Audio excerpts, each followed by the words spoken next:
কাল থেকে সর্বাত্মক কর্মবিরতিতে যাচ্ছেন দেশের পাবলিক বিশ্ববিদ্যালয়গুলোর শিক্ষকরা। সার্বজনীন পেনশন স্কিম প্রত্যয় বাতিলের দাবিতে এই কর্মসূচির ঘোষণা তাঁদের।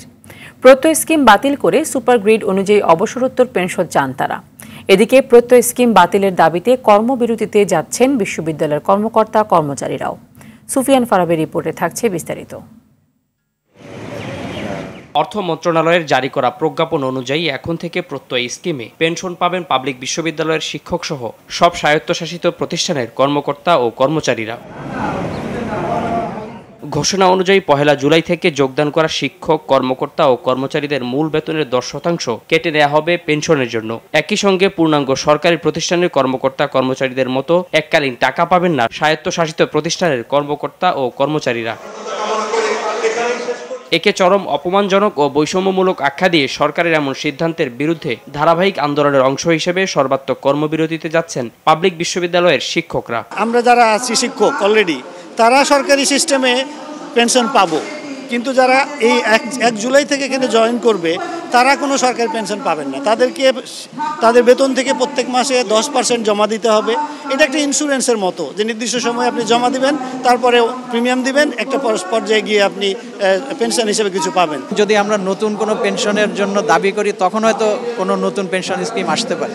যেখানে আমাদের কোনো দাবি ছিল না, আমরা যেটাতে সন্তুষ্ট আছি সেটাই বাদ দিয়ে নতুন একটা স্কিম করা, সেটি আসলে গ্রহণযোগ্য না।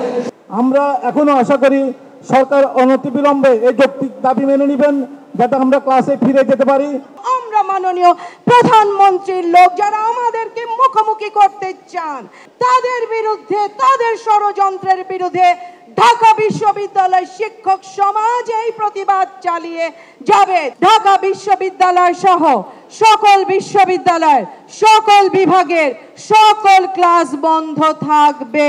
ঢাকা বিশ্ববিদ্যালয় অফিসার্স অ্যাসোসিয়েশন প্রজ্ঞাপন অনুযায়ী একই নিয়ম অনুসরণ করা হবে বিশ্ববিদ্যালয়ের কর্মকর্তা কর্মচারীদের ক্ষেত্রেও, তবে তা বাস্তবায়ন করতে দেয়া হবে না বলে হুঁশিয়ারি দিয়েছেন কর্মকর্তা কর্মচারী সংগঠনের নেতারা। যেই সুবিধা আমাদের জাতির পিতা বঙ্গবন্ধু দিয়ে গেছে, সেই সুবিধা অন্য কেউ কর্তন করতে পারে বলে আমরা বিশ্বাস করি না।